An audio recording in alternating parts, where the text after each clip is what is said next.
All right, internal rotation, back leg, trail leg in 90-90. So I'm not always a huge fan of 90-90. It's very difficult for many people. So I myself tend to not do it. So we're gonna do a half 90 position. But if you were, 90-90 looks like this. Both hips, back hip coming down onto the ground. Front hip can be supported with your knee block so that you've got something to push into while you're working your back leg. I have a preference for straight leg, half 90.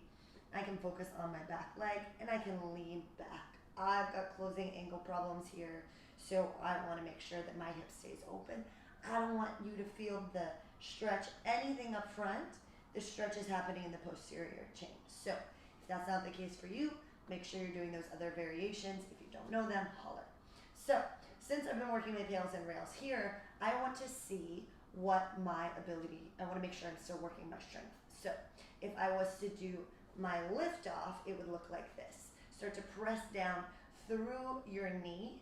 I'm gonna lift off. As you can see, it's not very impressive. Rotating around this hip bone here. So I'm bracing the rest of my body. I'm not trying to shoot this hip forward to make it happen. Then you can see it looks much more impressive.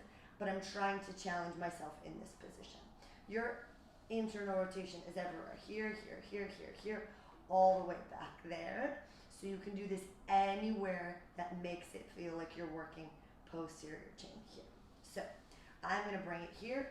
I'm going to post up in a way that I know that I won't have possibility to shoot my hip forward. I'm going to post up with my arm and start to brace and rotate. Drive your knee down. Rotate around this hip bone. Feel the squeeze, feel the glute work happening here, and release. That's your lift off. So if you're working those on your protocol, go for it. If you're working your end range hold, as you can see, I have to reach. I've got long arms, so I might pull my knee in a little bit more. This is as far as my hip goes. You can already see my glutes starting to twitch in anticipation for this hold.